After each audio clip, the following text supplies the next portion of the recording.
People from all around the world are seeing something.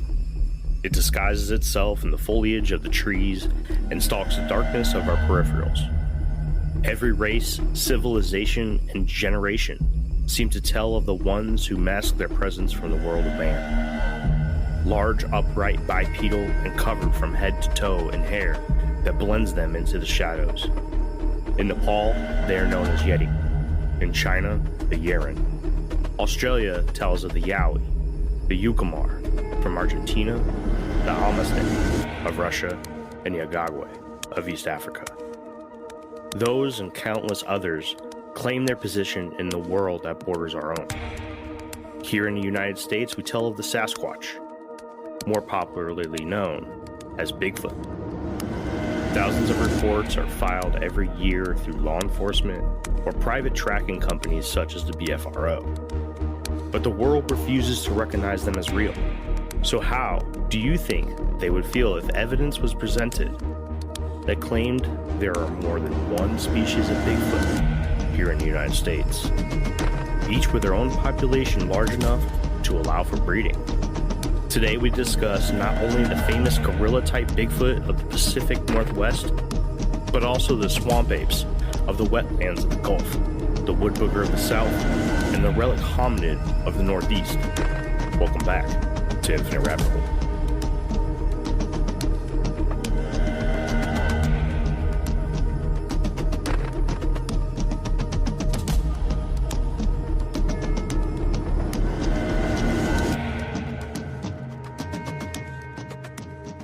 Welcome to the premiere episode of the fourth season of the Infinite Rabbit Hole podcast. The plan is to be back on our 15-episode schedule with possibly a few bonus episodes sprinkled in there. I know last season kind of went a little different than normal. We had some hiccups there at the end, and we kind of did a U-turn and kind of threw the towel in really quick.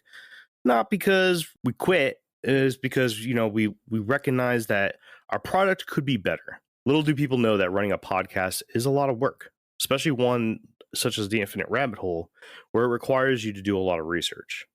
But we're back on track, and we have some new plans we'll go over here in a little bit. But before we do that, I want to go ahead and introduce you to your hosts of Season 4. My name is Jeremy, and I am joined by my co-host and co-creator of the Infinite Rabbit Hole, Jake. What's going on, man? How you doing? Ready to kick off Season 4? Oh, dude, I'm so ready. I'm so stoked. I am so excited. We have so many awesome topics. I can't wait.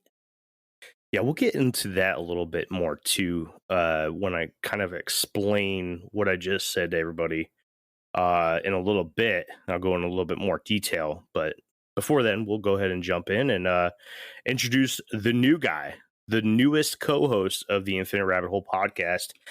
You guys have met him already in one of our bonus episodes during the off season, but I would like to welcome back Jeff from the Shadow Band podcast. Jeff, what's up, man? You ready to dive into the rabbit hole? What's up, fellas? I am more than ready. I am super stoked to be here with you guys, and I cannot wait to blow some minds with you guys. That is the attitude we need on this podcast. Thanks, man. When we were talking about the premiere episode, we came to the conclusion, why not just do an episode where we talk about the Bigfoot from our regions of the country? We just thought that would be really cool to kind of present the different kinds of Bigfoot that you can find here in the United States and really home in on the ones that live near us. Mm-hmm. I think I was kind of pitching the Bigfoot idea because we failed to get a Bigfoot episode in season 3. And then, I don't know, I think, Jake, you're the one that kind of built off of that and recommended that we did like our own regional Bigfoot.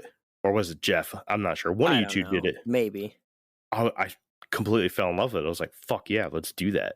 And then on top of that, came up with an idea of reading off a few encounter stories from the BFRO website to go along with it, which I'm really excited about because I found a pretty good one from here in Virginia, and I'm really excited to get into it. So before we get started, Jake, Jeff, you guys have anything, or you guys ready to jump in? I'm ready to go. I'm so ready to jump in. Let's fucking do this, man. All right. So, as I said before, most people only know of one type of Bigfoot, if they know Bigfoot at all, and that's going to be your typical Patty Bigfoot, the one from the Patterson-Gimlin film out in California, Oregon, Washington, Sasquatch. Mm-hmm.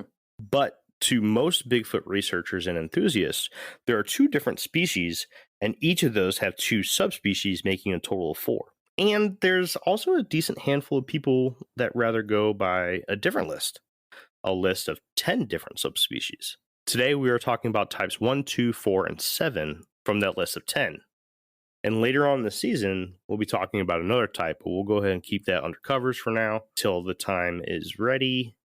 That's it. That's all I got. So Jake's going to lead us off today with his Bigfoot out there in California. What do you got, Jake? If you've ever seen the Patterson-Gimlin Bigfoot film from 1967, then you know, well, if you've seen it, which if you haven't, you can just YouTube it, Patterson-Gimlin Bigfoot film, Patty Bigfoot film, that's Patty. It'll bring up the black and white footage from 1967 of Patterson and Gimlin. They went out into Bluff Creek. They had their film reel with them, and they recorded what is, by many standards, the most well-known piece of film in the world, because it really put Bigfoot on the map for cryptids. However, that's not to say that the Sasquatch wasn't known about before that time period, because it absolutely was.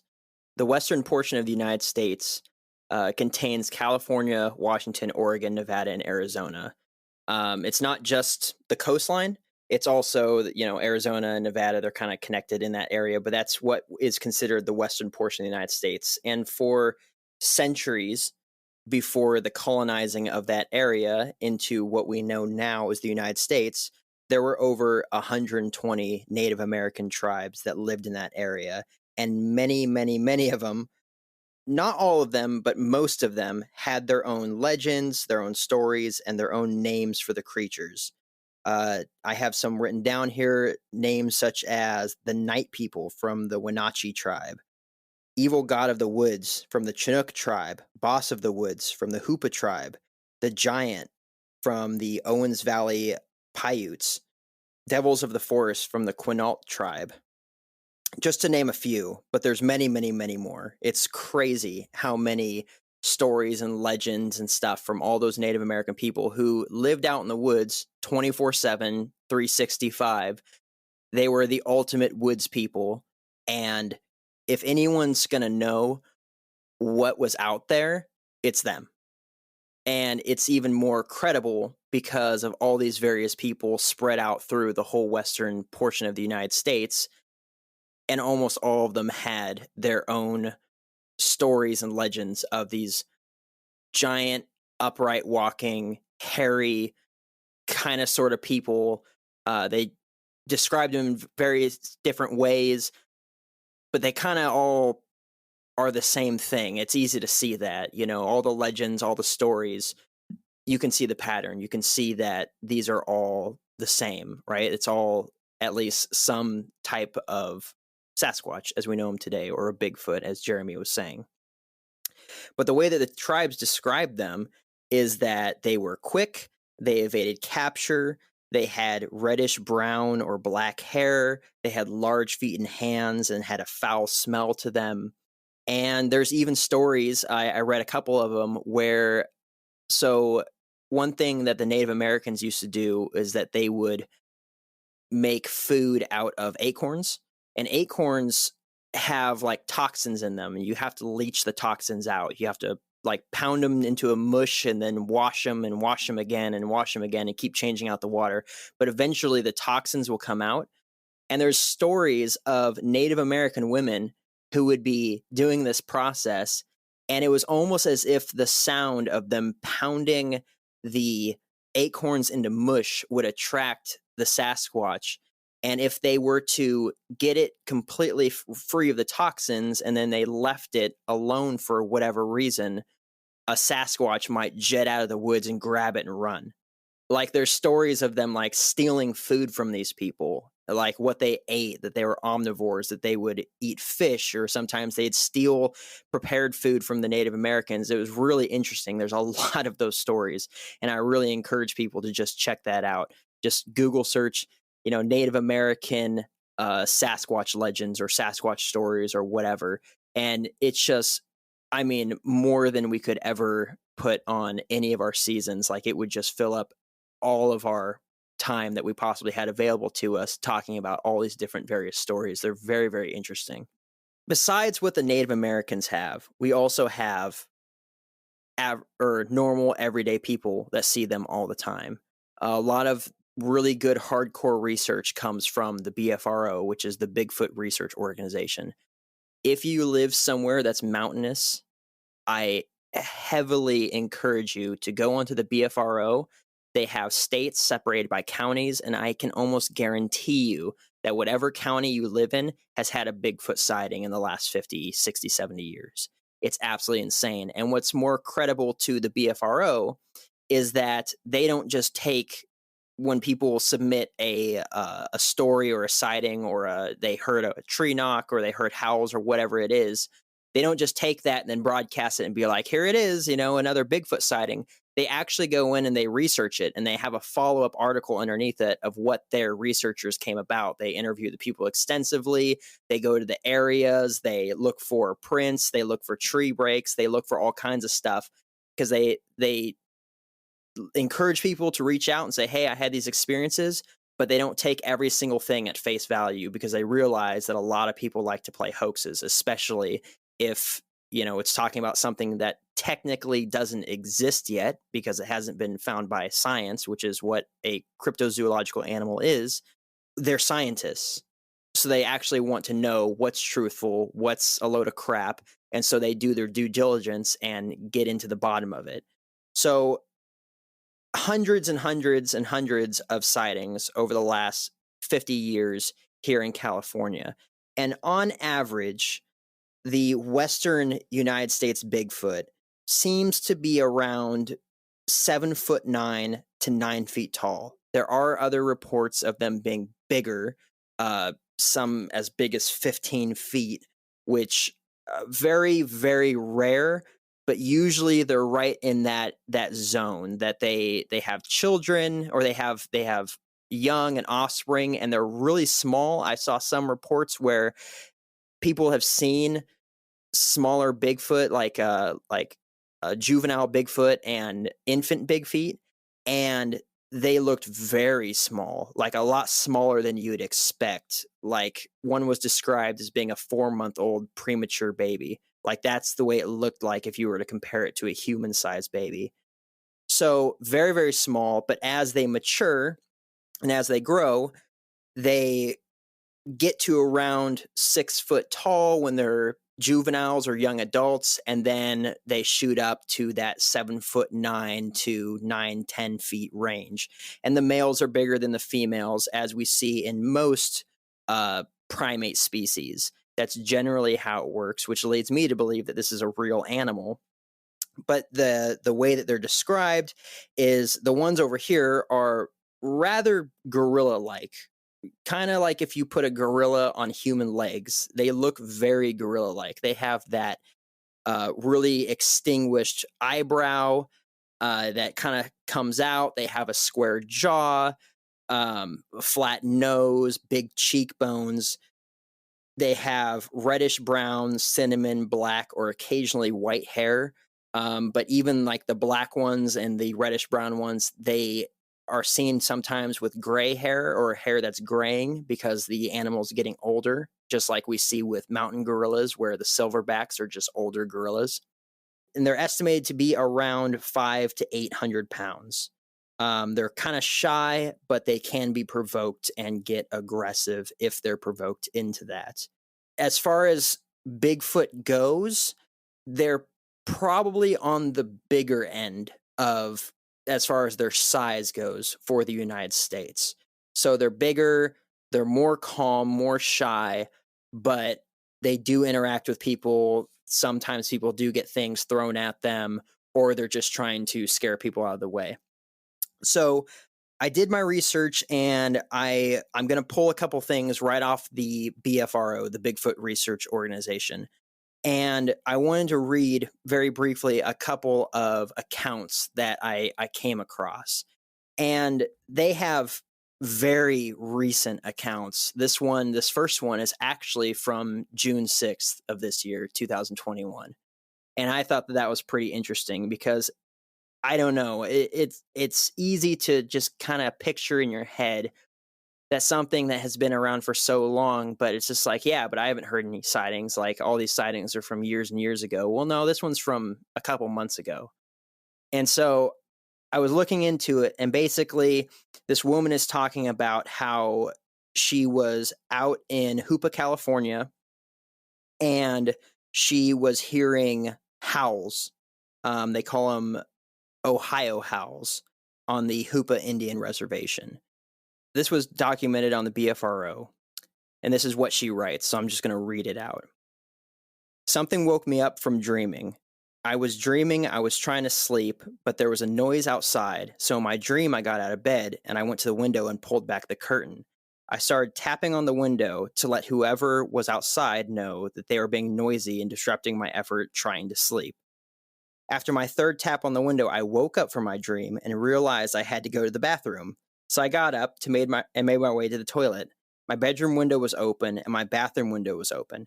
Just before I flushed, I heard a faint noise and I started to think it was a motorcycle coming down the bend on the highway. And in that second, I thought to myself, who would be riding a motorcycle this early in the morning? Then the noise got louder and drawn out and had a deep vibrating howl, and then it stopped. I realized then that it was something I've never heard before, and it was not a human. It sounded like it was on top of the mountains behind my house.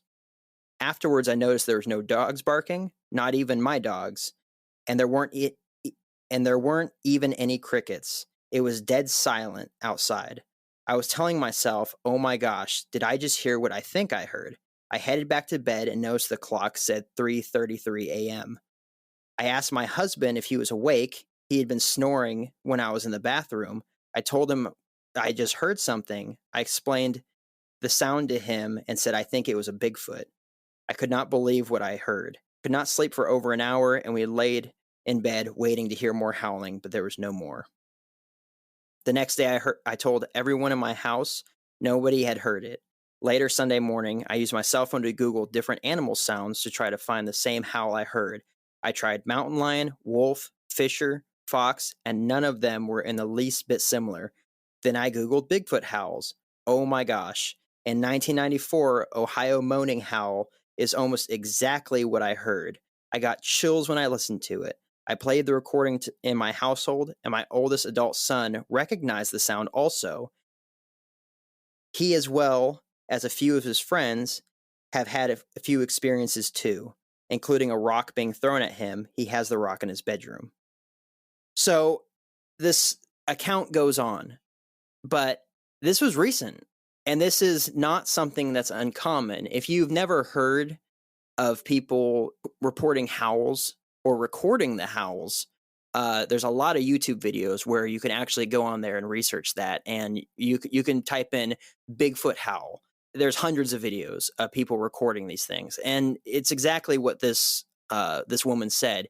It doesn't sound like anything else you've ever heard before in the woods. It's not an elk. It's not a mountain lion. It's not a wolf. You rule out all of the known animals, and then you're left with, well, what else could it be?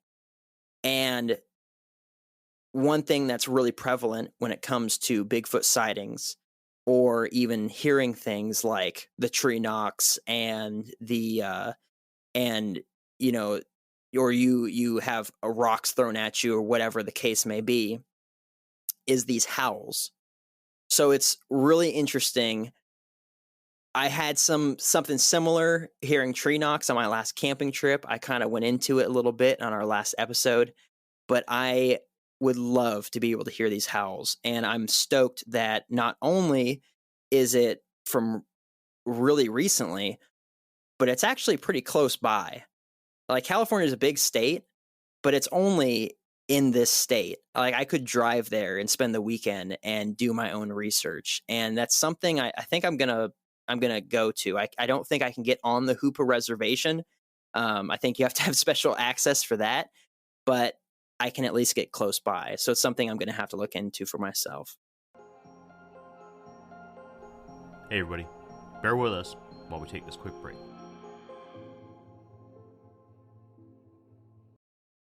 There's another sighting that I wanted to, or there's another one that I wanted to go over. This is also from the BFRO.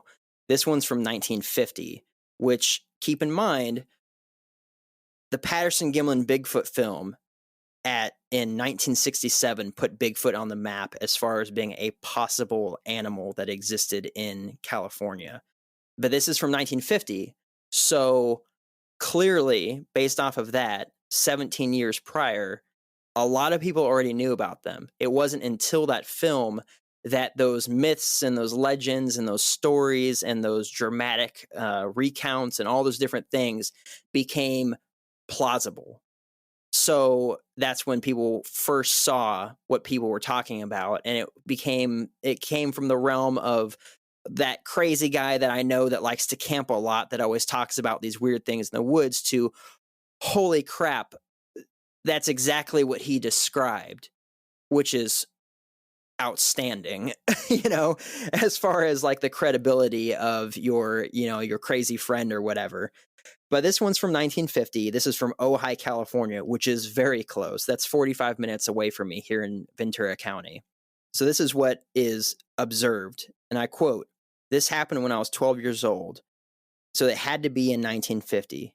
I was camping in Los Padres National Forest. I was riding along a hill following a trail down to the water in the Sespe River. About 50 yards from the stream, I saw 3 Bigfoots getting a drink. I knew bears and monkeys, but this was something I'd never seen before. I just sat still on my horse, and when they saw me, I raised my hand as if to say hi. The largest one raised her hand, and in a little while, she took each of the 2 little ones by the hand and walked them up the trail. I waited a little while as not to scare them, then rode down to the stream to give my horse a drink. The big one was about the size of a teenager. I think she was babysitting the 2 little ones. They all had reddish-brown hair, but not on their faces or hands. The teenage one had the beginning of breasts. They did not seem to be afraid of me in any way. When my horse finished drinking, I rode up the trail, but didn't see any sign of them. This is all true. I've told a few people, but they say I was lying. That's why I've never told this until now. I think people should leave them alone, but I know that they won't." And just underneath that is the follow-up. A follow-up report by the BFRO investigator, Kevin Withers. And it's a page and a half long, where they go to this area, they look for prints, and they do all these things to just talk about the credibility. Because everyone wants to have that story that makes them, famous and whatever. But these guys are actually, they care about science, right? They care about research. They care about discovering these and showing to the world that they are real animals. So that's just a couple different examples. One of them from quite a while ago, the other one from a couple months ago. But that's the version that we have in California. And I think that the listeners will hear it, and I know they've heard it before. But these sightings of these Bigfoot and these Sasquatch, almost the way that they change based off their region, but stay the same animal, gives more credibility into the idea that these are real animals, because they're like bears. There's slight variations based off of where they're at, but they're still bears.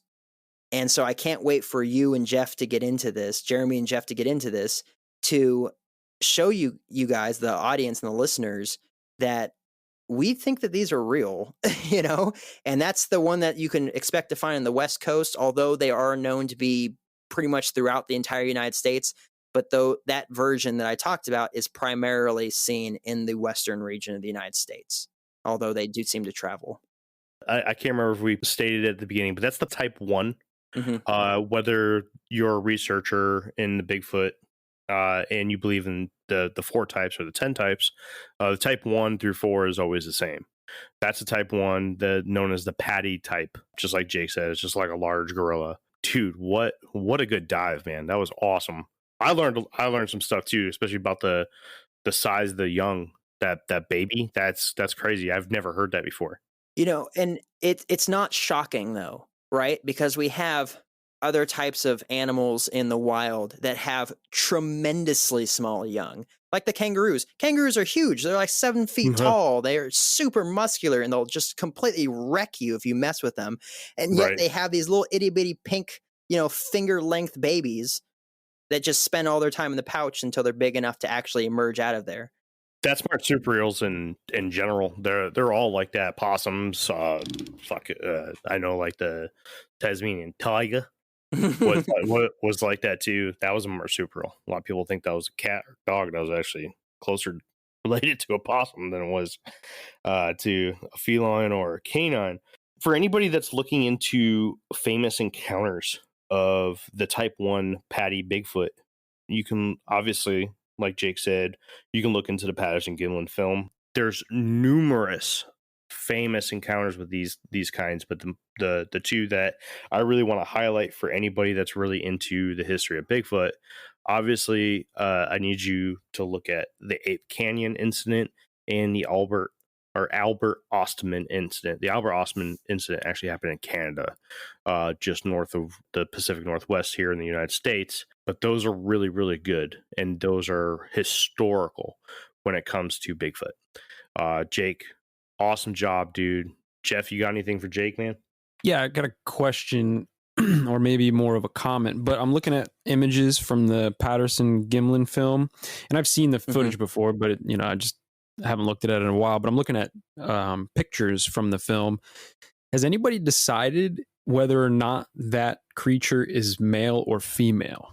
Because it looks to me like that's a lady, my dude. Okay, yeah, that's what I was thinking, because it looks like it got some breastises. Without being too X-rated, and I don't think so, because this is, an animal we're talking about. It is, one of the things that's pointed out in that film, as far as the validity of it, whether it's a costume or it's an actual animal, is that, granted, the film is grainy, and there's people that have stabilized it over time, and they put it more in the center of the screen, and they bring out the color a little bit more. But one thing you can notice with that video is that the breasts sway as it's walking, versus if it was a foam padded suit of some kind, they would be rigid. Oh, and yeah, not I see move. that. Okay, yeah. So you can actually see them move, and as well as seeing the muscle structure underneath the shoulders and the arms. You can see these different things. That video has been broken down hundreds and hundreds of times by wildlife researchers, by biologists, by people that study anatomy, and it is one of the best videos that's ever been taken, where it seems like no one can say that it's bullcrap. Yeah. Because if it's fake, it's the best fake video of a cryptid that's ever emerged ever. 100% hands down. It's nuts. If you want to hear a really good breakdown of that video, our season 1 finale, Jake, myself, and our co-host at the time, Wes, broke down that video. The title of the episode is simply Patterson-Gimlin film. We went into the whole breakdown of the Planet of the Apes movie being made at the same time, with Hollywood's top dollar unable to produce a suit that didn't show the seam or buttons or zippers or Velcro, forcing them to put clothes on the costumed apes in order to cover up those seams. And then this Bigfoot film comes out a year before that on an amateur film set, and it literally has muscle tone and swaying breasts and movable appendages on its fingers. Anybody that's new to the Infinite Rabbit Hole, I really highly recommend going to check out that episode. It's called, again, just Patterson-Gimlin film, season 1 finale.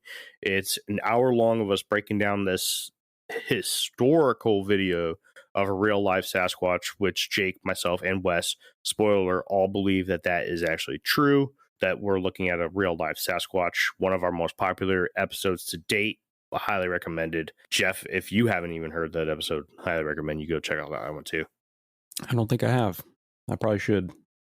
I'm just going to go ahead and say that I'm an expert analysiser because I looked at that picture and immediately thought that's a female. So I'm going to go ahead and give myself a pat on the back for that one. Good job, man. Thanks, buddy. Yeah, Hey, right. I see boobs. That's I a see lady. I see boobs. I'll tell you what, the guys at the BFRO, they really do their research, because if you go into there and you go into their FAQ, their frequently asked questions, they have what is a Bigfoot or a Sasquatch, and they break it down. They break down the anatomy, the physiology, the behavior, and the useful literature and the links that you can go to and learn more for yourself. And in this article and in this section of their website, they actually break that down, because one thing that's actually known about sightings of the type 1 Bigfoot or the patty type Bigfoot in the West Coast region is that, unlike other types of big feet, or at least not all of them, their chests are covered with hair. In both the males and the females, everything except the nipples and the areolas have hair on them, which you don't see with gorillas. Gorillas have, I think they have bare chests, but chimpanzees have hair-covered chests. So even though they're both great apes, they have those different variations, or orangutans, they have bare chests. But in this instance, for a Sasquatch, you see the West Coast version of the Bigfoot or the type 1 has hairy chests, except for its nipples, which we see that in great apes. So it just more leads into this idea that this is in fact a real animal. I'm trying to see right now whether or not both species of gorillas have bare chests.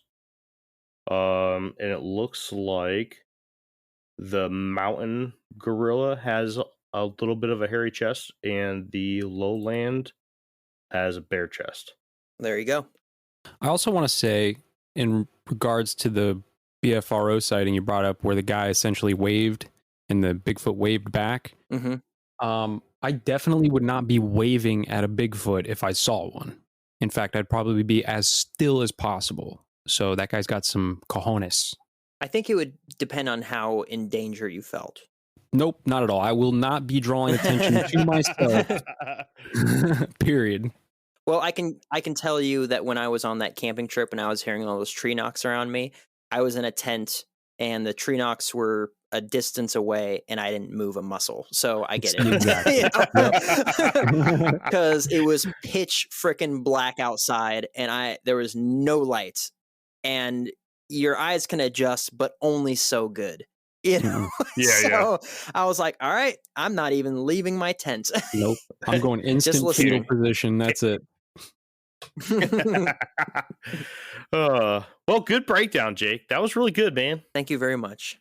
And then after Jake, we have Jeff with the Type 7 Swamp Ape. Yes. Thank you, Jeremy. I am Jeff. And the Swamp Ape, Skunk Ape. You guys like that? That's a good one, huh? Yeah, so Swamp Ape, Skunk Ape, Florida Bigfoot. Yeah, there's a lot of different names for it. I actually wrote up a little thing. I'm just going to read what I wrote. So here we go. With many sightings across the southeast along the Gulf Coast of the United States, local legends of a hairy beast hiding in the swamps are some of the oldest in the region. Known to the Seminole tribe of Florida as the Esti Kapkaki, or Tall Man, this creature has been described as a long-haired, bipedal hominid with a pungent, almost unbearable stench. Its hair is reported to be much longer than its counterparts, and its height coming in at an estimated 6 to 7 feet tall. The skunk ape or swamp ape is much smaller in stature than its northern cousins, which could be one of the reasons that footage of the swamp ape is very rare. From the southern tip of the Everglades to the eastern preserves of Texas, there's more than 1,650,000 acres of connected, nearly impenetrable swamps and forests, leaving plenty of room for a breeding population of hominids to remain mostly unseen. With over 330 sightings reported to the BFRO in Florida alone, it's hard to discredit the possible existence of this elusive creature. The only close-up pictures of the swamp ape arrived mysteriously at the Sarasota Police Department on December 22nd, 2000, in an envelope with an anonymous letter. 2 photos were sent showing what appeared to be a tall, hairy hominid showing its teeth and staring directly into the camera. This is known as the Mayaka footage. First of all, let me just stop for a second, because Jeremy was the first person to enlighten me about the Mayaka footage. When you came onto my show when we did the cryptid episode and you told me about that, and I looked that up, and I gotta be honest, if nobody's looked at the pictures of the Mayaka footage, go and look it up, and good luck going to sleep tonight, because that thing is freaking scary, dude. Scary. Well, yeah. So let's talk about that for a second, right? Yeah. You look at this thing, and just like with the patty type, you compare it to a gorilla. Well, with this, it's most comparable to an orangutan. Mm-hmm. But this thing, like, if you ever seen an orangutan, they're hunchback. You know, they're very awkward in their movements. This thing's standing up tall, and this thing looks like it's a mixture between like a dreadhead and like the patty Bigfoot, man. Like, this thing's gonna kick the fucking shit out of you. Mm-hmm. Yeah, it literally looks like a swamp monster. Like, it's terrifying. It does. Yeah, absolutely. Yep. You know what's interesting about this? I just pulled up the picture, and I've seen this before. I just didn't know that was it. That's what it was called. It's got red eyes, which I don't know if people realize this, but when people say that they saw something with glowing red eyes, they don't necessarily mean that it's like some horror movie and their eyes are glowing red and they're illuminating. That's from the light source reflecting off of the back of the eyes. Real animals do that. Yeah, you're not faking that. Yeah, that eye shine and stuff. Because you remember, like, when you used to have to edit older pictures, you take them with like a Polaroid camera, or you take them with like a disposable camera, and you'd have to, or even like just older cameras before they had that whole red eye filter, you'd have to go into your pictures if they were taken at night and you had a flash on your camera and remove those red dots from your eyeballs. Mm-hmm. Because it's the reflection from the light source in the back of the eyeball. That is shown in pictures of real animals, not plastic eyeballs with slits in it so you can look through them. That's nuts. That's interesting because, again, those pictures showed up in 2000, which is before we had these nice cameras with the red eye filters and all that stuff. So, you know, that makes me think that those pictures are legit. You know what I mean? Yeah, I feel you. Yeah, no, they're creepy. You know, just so everyone is kind of understanding about eye shine and eye reflectivity, there is no known creature on Earth that has what's called eye shine, which is, you know, hypothetically, it would be like a bioluminescence inside the eyeball or something. Like a self-generating light source, right? Which is common in a lot of Bigfoot stories or encounters. You hear a lot of people that say it was pitch black and all I saw were these red shining eyes. Okay, a lot of cryptids actually, that's a very common thing in the world of cryptozoology, is these red shining eyes with zero light source. But biologically, here on Earth, eyes reflect light, they don't create light. So when you're looking at something like this, right? Yes, it's true that human beings, you know, without technology, our eyes would shine. But if we're to go hide out in the middle of the woods and you were to shine a flashlight in our general direction, that beam isn't strong enough to make our eyes shine or reflect the light back at you. A creature that is nocturnal has the eyes that will do that. Ours do not naturally do that with such a low beam of light. I'm sure that anybody that lives near the woods will tell you, if you go out into the woods and shine a flashlight, or shit, just even look up onto, you know, into the tree line with just your porch light on, you're going to see reflective eyes looking at you from everywhere. That is not the same with humans. So yes, this photo is extremely interesting and intriguing.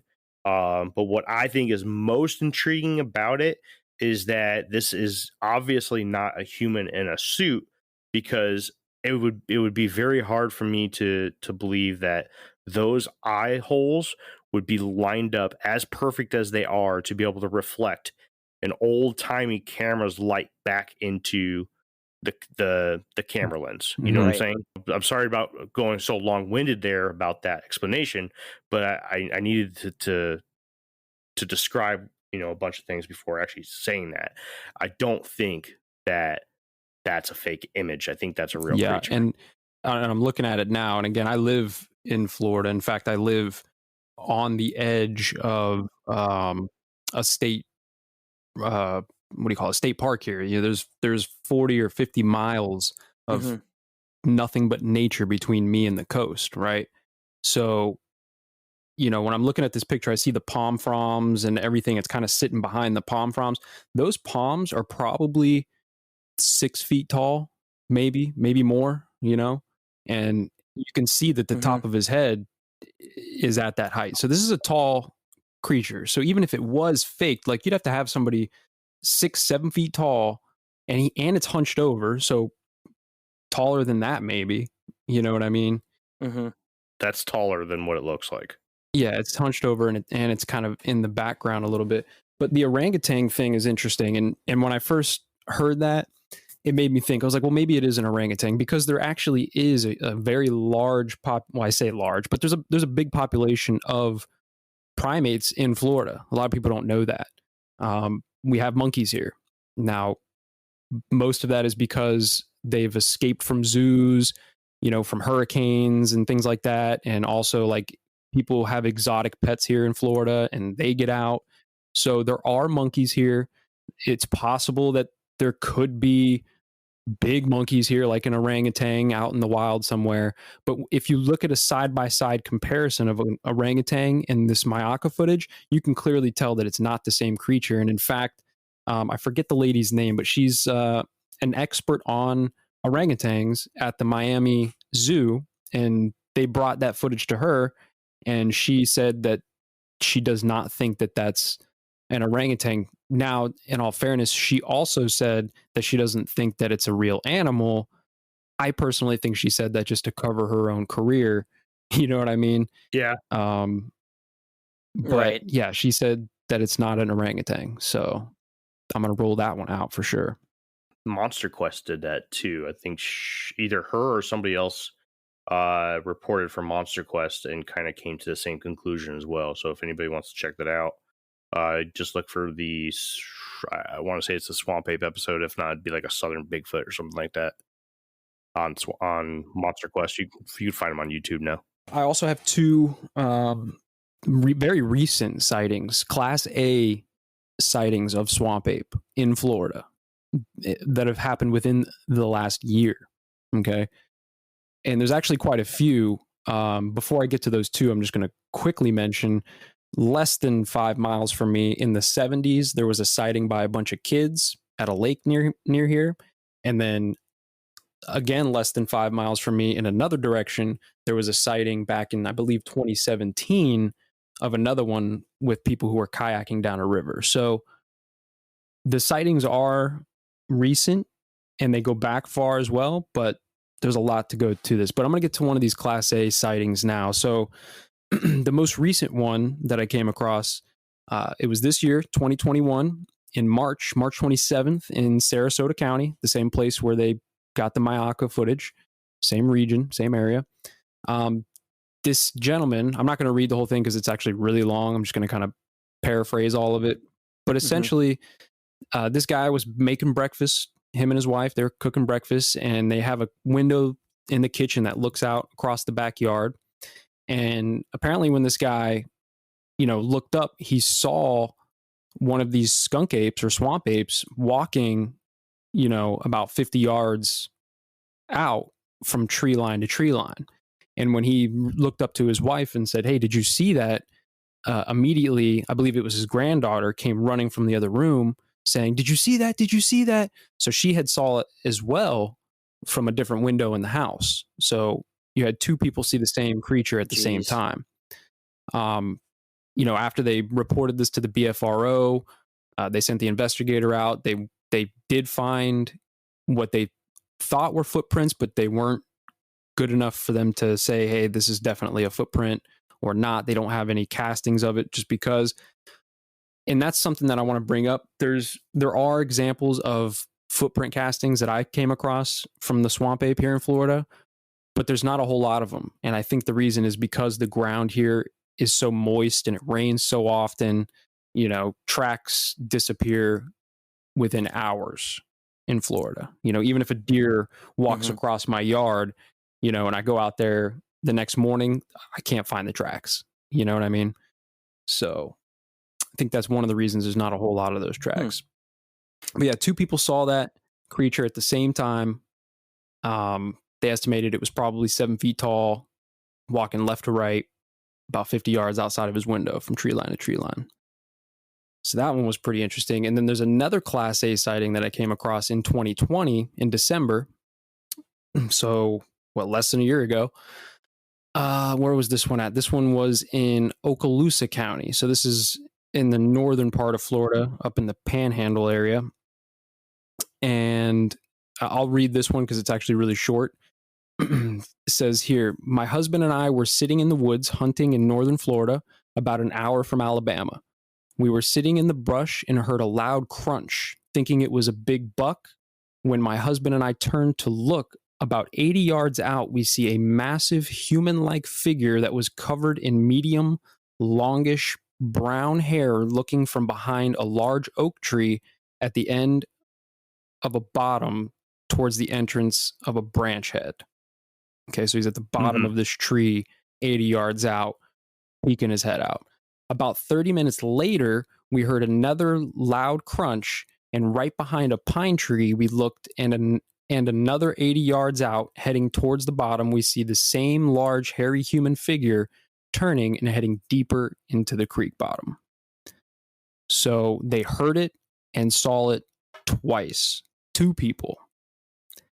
And then after they sent the investigators out there to check that out, this is one that they did find footprints for. There are castings. They've got map locations. This one looks like it was pretty well documented.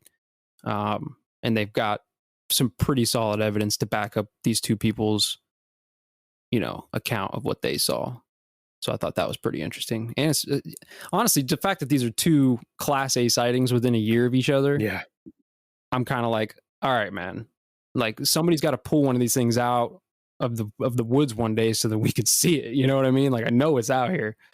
But that reminds me of that time that I got freaked out, man, when we were doing that episode and the lights came on, dude. I'm telling you, man, like when it's out there, it's out there.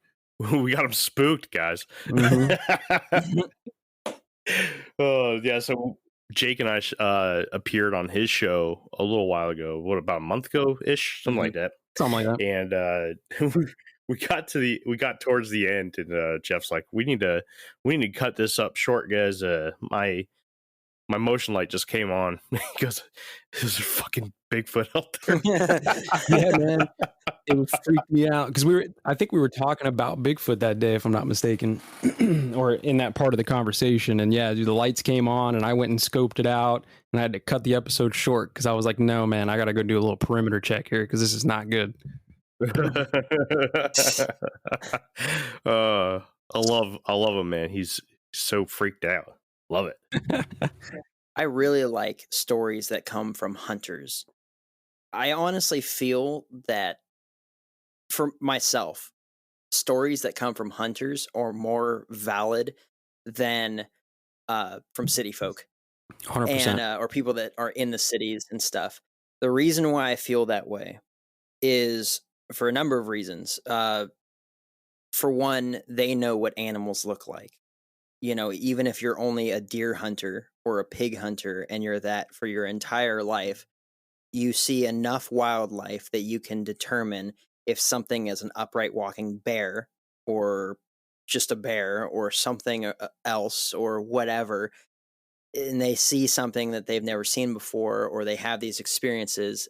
To me, hunters have more validity in that regard because of how common those sorts of animals are to them.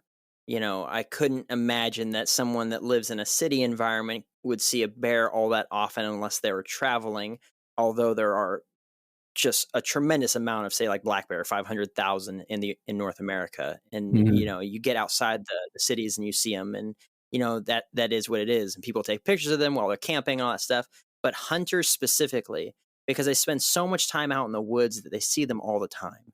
And there's bears everywhere, and so for that reason, to me, they're more valid, but also because they're usually deep in the woods. I don't know if people realize this, but I'm not going to say that, wild animals have some crazy level of intelligence that, they probably don't have, but they understand hunting seasons. When it gets to a certain hunting season in a specific area, those animals generally get out of that area. Like, that's why in our last episode I was talking about, the fires in California and those deer that just ran up on us or walked up on us, and they were 30 yards away, and they just kind of were like, "Oh, hey guys," and that is because they probably have lost that fear of, it was a brand new deer and it lost that knowledge or that fear of humans, right? And so, especially 2 weeks before archery season began, usually they're pretty well pushed back into the brush because they understand that, a number of them die every year, or whatever, however that level of intelligence recognizes that season, right? They just get used to it.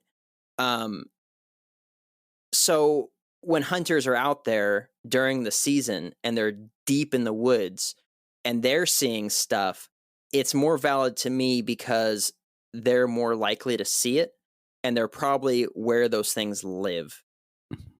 If that makes any sense at all. It's that credibility factor, Yeah, I'm going to back you up a little bit because, being here in Florida, you're absolutely right. First of all, hunters in the woods, they know what they're looking at if they've spent any considerable amount of time doing that. The black bear thing, because I hear that when I talk about Bigfoot with my friends and stuff, they're like, well, maybe it was just a black bear, because we do have black bears here in Florida. But the thing is black bears generally aren't that big. I mean, they're between 4 to 6 feet. 6 feet is a big black bear, So even if you came across a black bear, that's a big black bear. If you came across one and it was standing on its hind legs, it's 6 feet tall, but you're gonna know that that's a bear just by its stature and the way that they move. They don't generally walk on their hind legs. They might take a few steps on their hind legs. They wobble a little bit, yeah. Right, and then they usually get back down on all fours, and it's pretty obvious. But the other thing is, with the black bears, they're actually really reclusive. Now, Bigfoots are too, obviously, but like black bears, they'll know you're coming from a long ways away. Generally, people only ever see them if they catch them, sniffing around their trash cans, or one gets hit by a car. You don't generally just see one out in the woods because they know you're coming from miles away. Where I think a hominid might be more curious about humans in their woods, and they might actually come a little close enough for you might actually see them. You know what I mean? No, that's yeah, for sure. Possibly. That kind of backs up what I always say when, I get asked the question, well, why haven't we found one? We have all these people out there that are constantly out there looking for these things. Well, why haven't we found one? It's because, well, every time I see a video or read an article about somebody going out there or watch a TV show, and I hate to say watch a TV show because that's horrible, but it's true. That's where a lot of people get their Bigfoot information from. What you see is a bunch of people going out there screaming in the woods, smacking sticks up against the tree. Yeah, like lunatics. And one, they're either trying to find an idiot. That's what they're trying to find with that. Or if they're not doing that, they're out there trying to find an animal. And I think that the biggest mistake that we do as a species to find this species is that we're not going out there looking for another man that doesn't want to be found. We're out there looking for an animal. Exactly. And if we change our mindsets a little bit and say, okay, instead of going out there to look for an animal, something that we automatically assume is stupid, or, not smart enough, whatever, why don't we go ahead and say, where would a person be? What would a person be doing? What would you do? Right?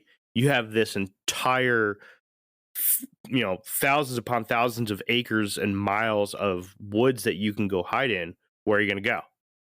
Right? Mm-hmm. What are you going to do? Let's do that. Let's go out there and pretend that we're looking for an escaped prisoner instead of out there looking for, a dog that ran off on us. Right. It must be an intelligent creature. Oh yeah, absolutely. I absolutely do think that it's an intelligent creature.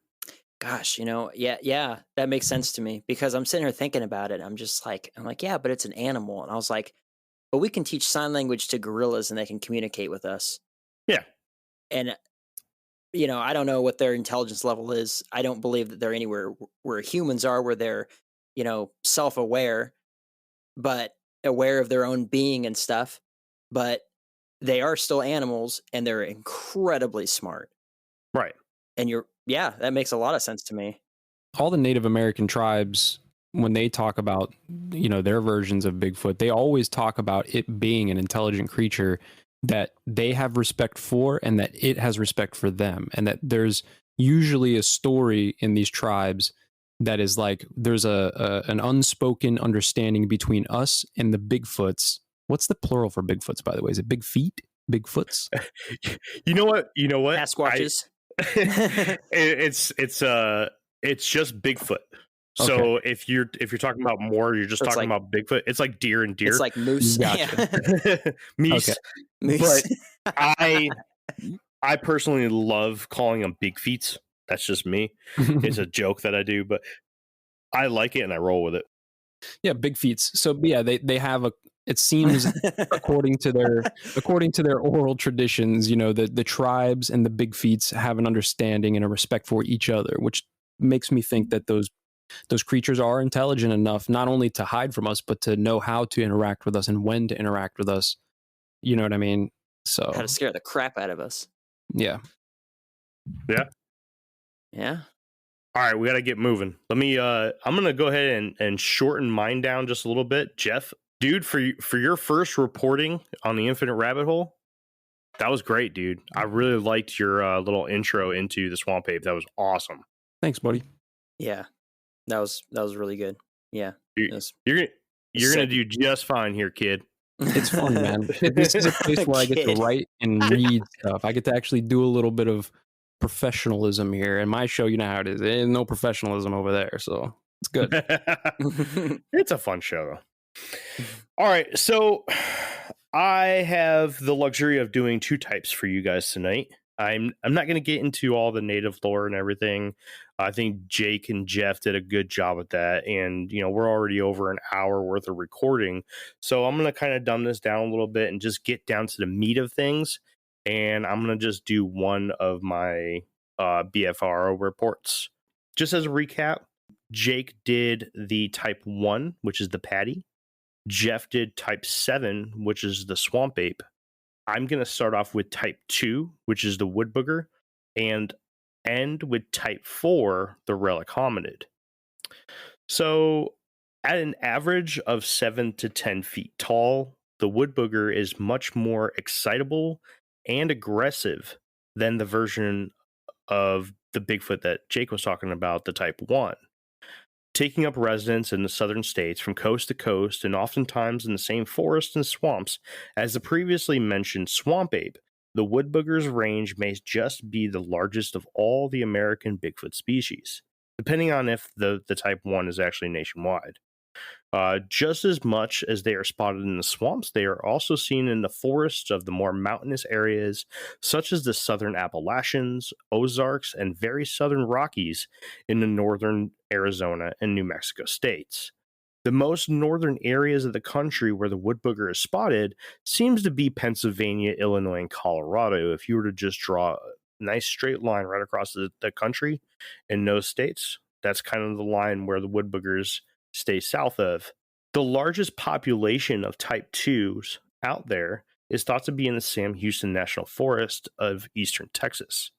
If the type 1 is the gorilla-like, and the type 7 is the orangutan-like, this one has been described to be the chimp-like Bigfoot. The Woodbooger sports a hybrid human and chimp-like footprint with a fifth digit slightly offset from a normal human print. The eyes of this type are said to be pure black and seem to lack a white. Often seen in both the upright walking on two legs and running on all fours position, the type 2 is versatile, fast, and can be aggressive. They are believed to be territorial and are known to be confrontational at times. There are tons of stories of the Woodbooger peeping in windows, slapping houses, attacking smaller livestock like goats and chickens, and throwing rocks and sticks at those that walk by them in their vicinities. It is even said that the lore of the boogeyman comes from the old mountain legends and stories that parents would tell their children. Come back by the time the sun goes down or the booger will get you, which eventually turned into the boogeyman. Most Bigfoot creatures are thought to be nocturnal and diurnal, but this one seems to be primarily nocturnal, with a small amount of sightings during the day, mostly during daybreak and sunset. The most popular run-ins with a Bigfoot-like creature that are thought to be woodboogers are the Momo, which is short for Missouri Monster, and the Falcon Monster, or better known as the Legend of Boggy Creek in Arkansas.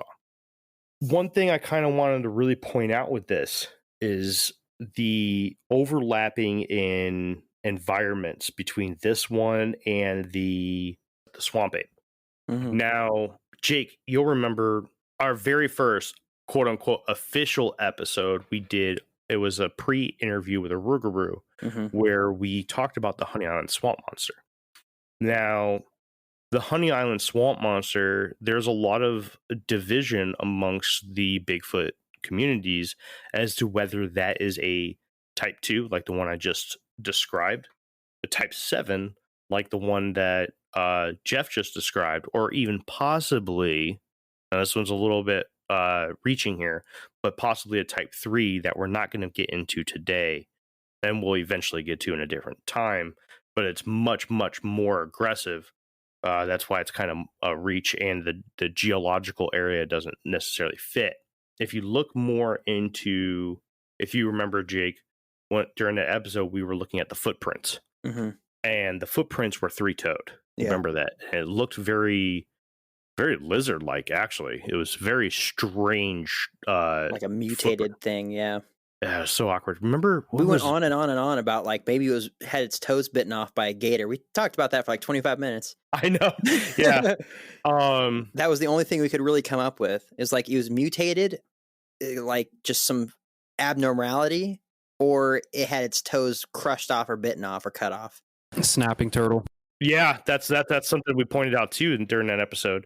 But you know, I just wanted to make it clear that a lot of people say, you know, oh, you're bullshitting me because the thing that this person said they saw was tall, beefy, and hairy and looked like an orangutan. You're telling me you look like you saw something that was an overgrown chimp running on all fours. It's important to realize that some of these Bigfoot subspecies overlap, and they could possibly live close to each other. So when someone says that I've seen this kind of Bigfoot, you know, don't immediately say, okay, that's the only Bigfoot that can be here, because that's not true.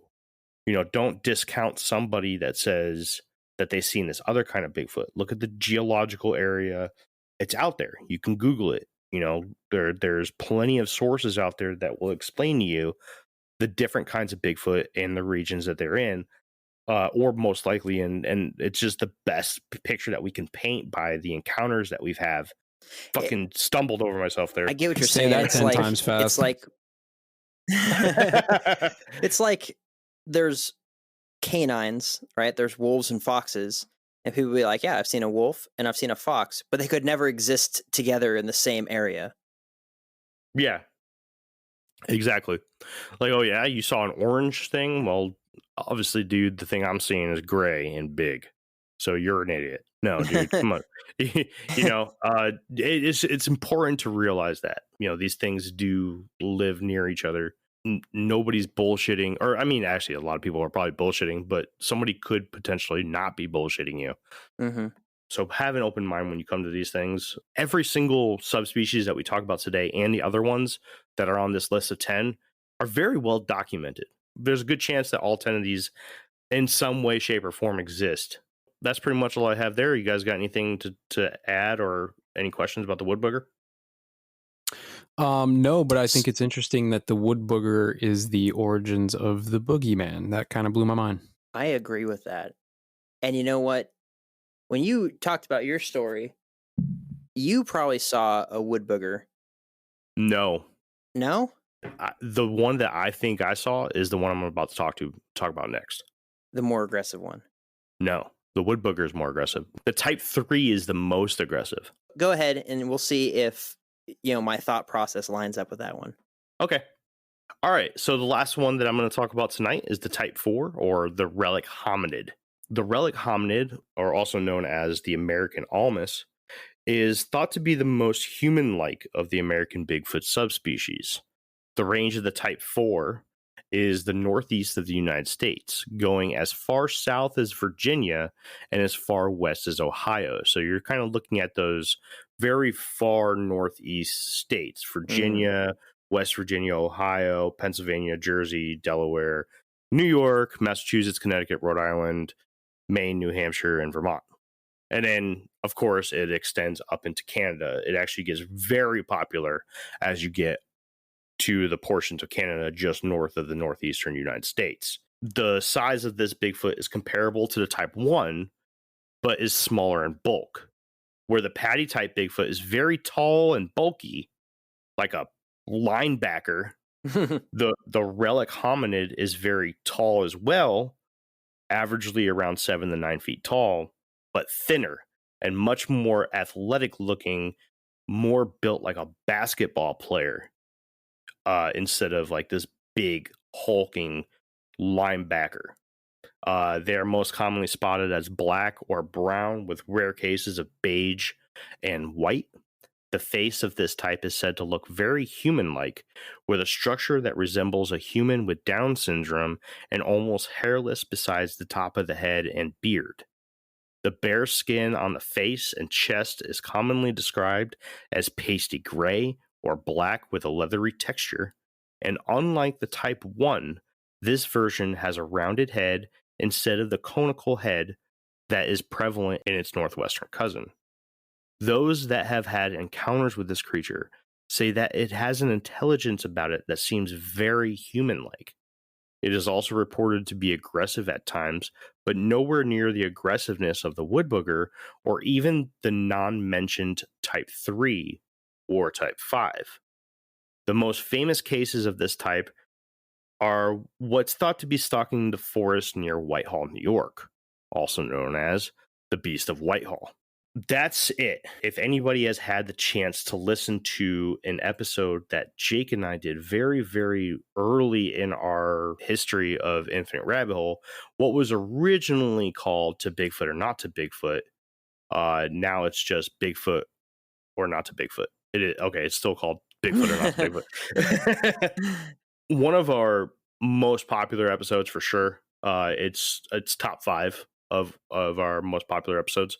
I actually tell my story, my encounter with a Bigfoot, my technically two encounters with a Bigfoot. This is what I think I saw. I remember during that episode, I think it was Wes asked me if the thing that I saw looked like Paddy. Mm-hmm. And I said, no. Oh, no, that was during the Patterson-Gimlin film one. He asked me if the thing that I saw looked like Paddy, and I said, no, it didn't. I said it wasn't that thick. It was thinner. Oh, yeah, you did say that. I was doing research into this type 4, and I was like, oh, shit. I mean, I've looked at a type 4 before. I've looked at all the types before, but I've never really did a deep dive into any of them and really looked at what's the build of this thing. Right. But, dude, I'm telling you, I left out a few things about this particular Bigfoot, we'll get into later on, and, time's kind of wasting away here. But yeah, this is the Bigfoot that I think I saw for sure. And not only does it match physically, but geographically it matches. So that makes sense then why you don't want to have that experience again. You want to come with me to Bluff Creek and go wave at some docile Bigfoot, not see the ones that are snapping deer in half and stuff and screaming cuss words into the woods because they have their own language, you know? Yeah, true. Yep. I'm going to just fall back on the fact that I'm not waving at any of these things. I'm going straight fetal position, not moving, period. Play dead. It's a bear. Yeah. Or run. Well, I'll go running off with it to go have tea time, and it's like, you know, in its cave, and then I'll come back and tell you everything that was about, like, the whole experience. You know what, Bigfoot? You're really nice. Yeah. It'd be like that Tenacious D movie, The Pick of Destiny, or no, what was it? It was their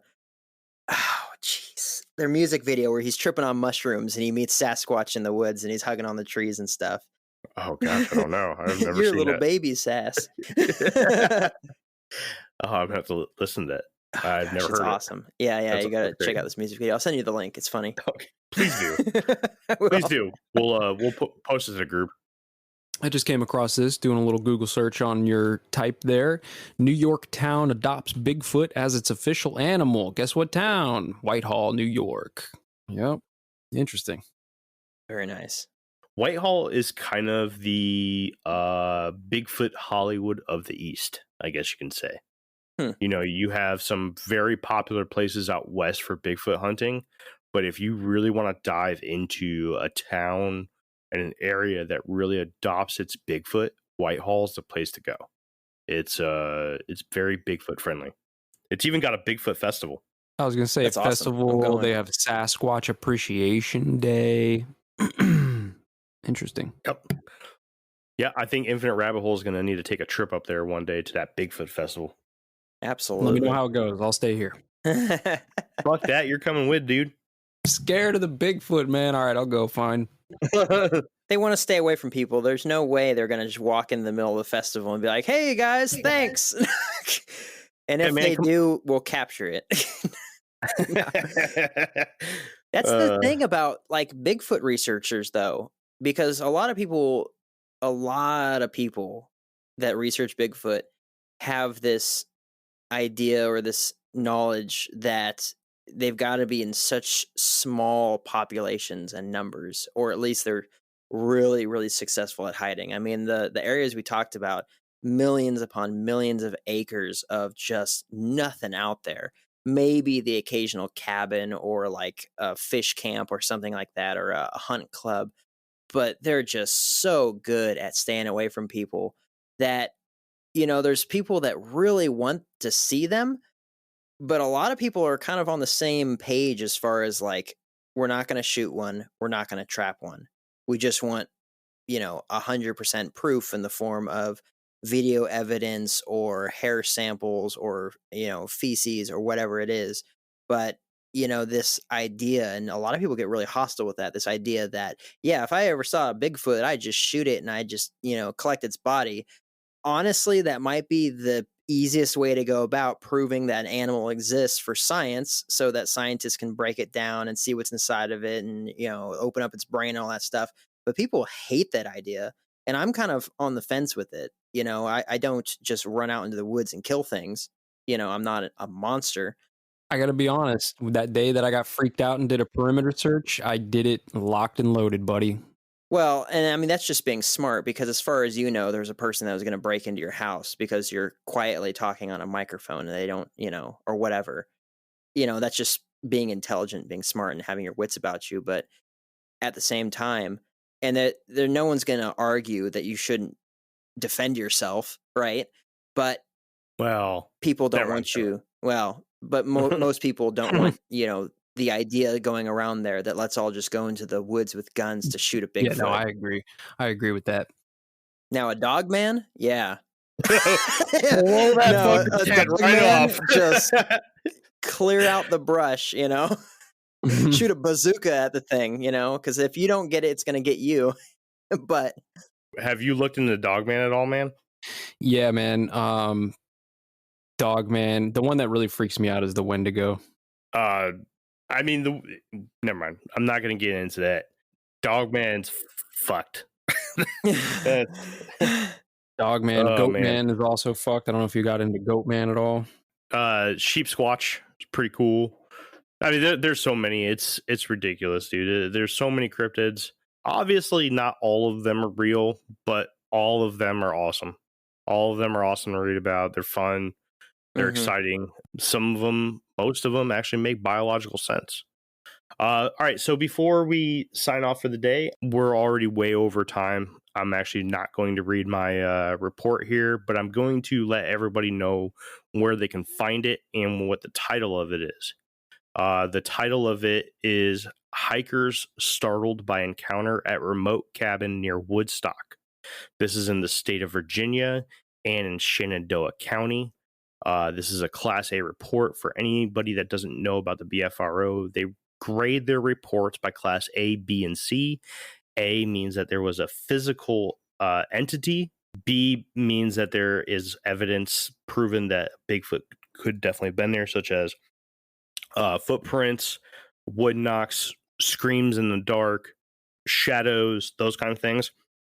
And C is like minimal evidence that a Bigfoot could have been present, such as like, oh, we smelt something really bad, or there was a piece of dirt that looked like it could have possibly been a footprint, but we don't know. It also could have been, just somewhere where somebody lifted a rock up out of the ground.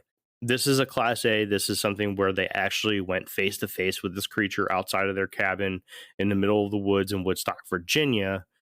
Pretty cool. I highly recommend everyone taking a look over at bfro.net.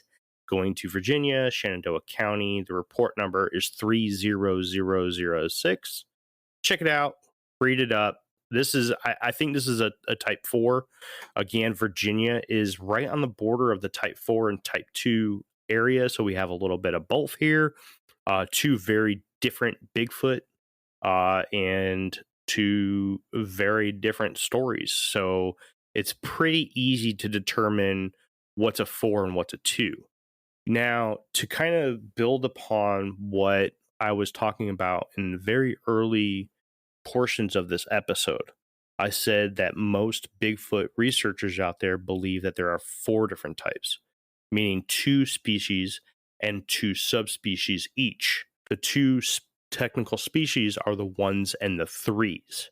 So that would be the patty type and the 3 that we did not talk about, the very aggressive kind. Then off of that, there would be 2 subspecies off of each.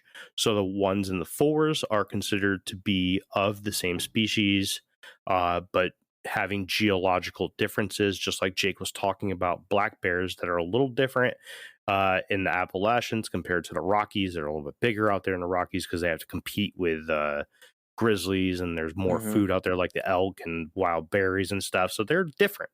They're definitely built different, but they're same biologically all the way down to the DNA of a black bear. They're black bears. They're just built a little different.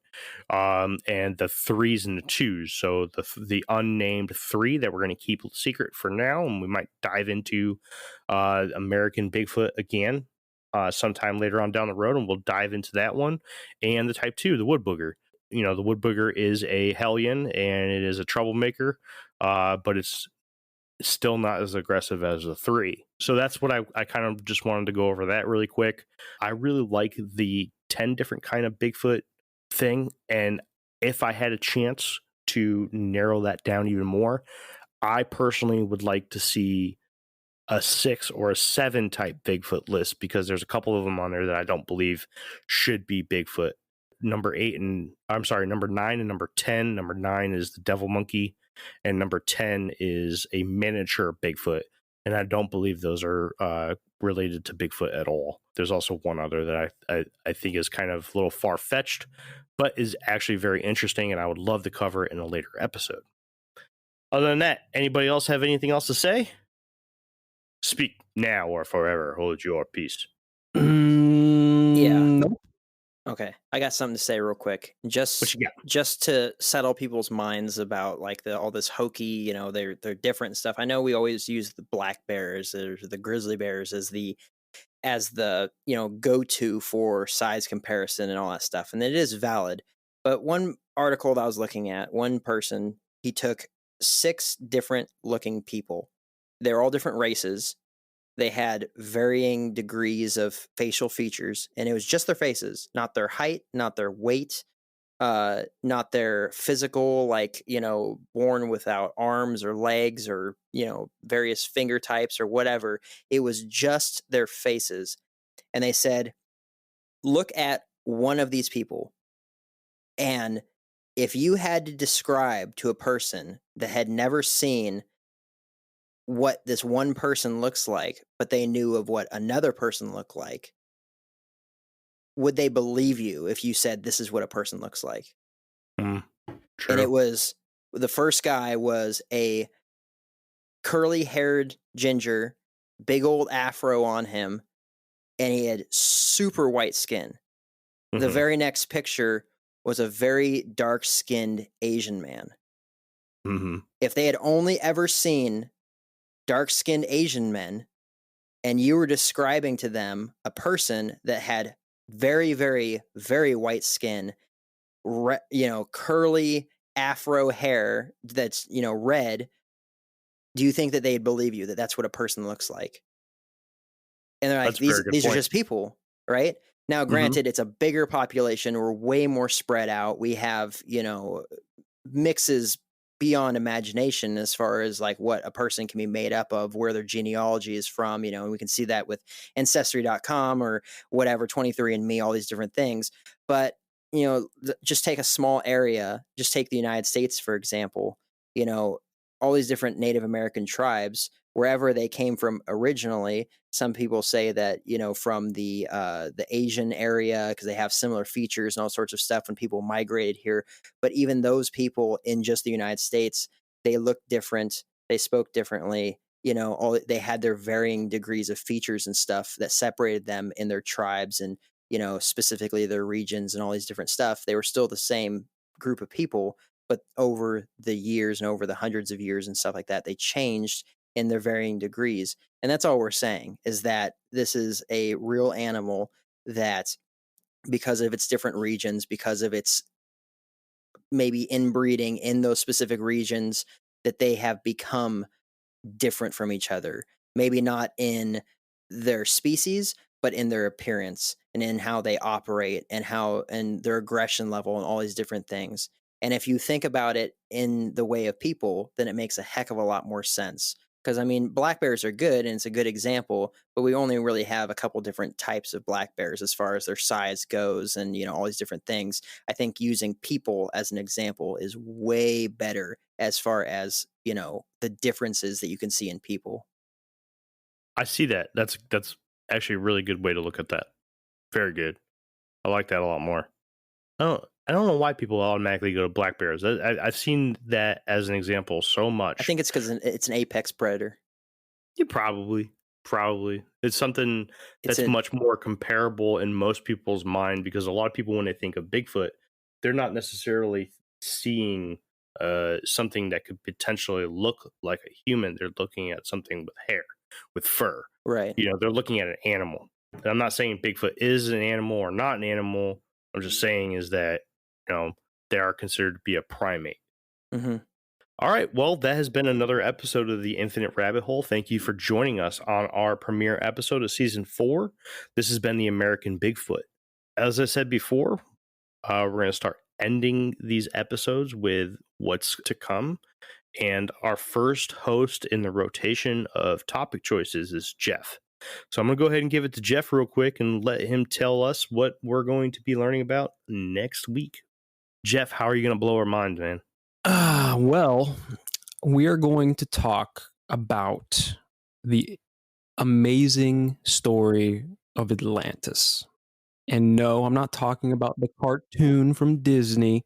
We're talking about... Good cartoon, though. It is a great movie. We're talking legitimate archaeological evidence to support an advanced ancient civilization known as Atlantis. You know how many people have asked me when we're going to do that episode? We finally got the guy for it. I know. It's an interesting topic, man. And hopefully I can bring some stuff that people haven't heard before, or connect dots that people haven't connected before. That's my goal. So This is one of the few topics I would say in the realm of Infinite Rabbit Hole where I have never done any real research into before. And I'm really excited to learn something new, man. Hopefully I can get you up to speed, bud. We'll see. I'm stoked. Me too. All right, well, you heard it, guys. Our next episode is Atlantis, brought to you by our new guy, Jeff. Until next time, thank you again for stopping in on this episode of Infinite Rabbit Hole. We'll see you.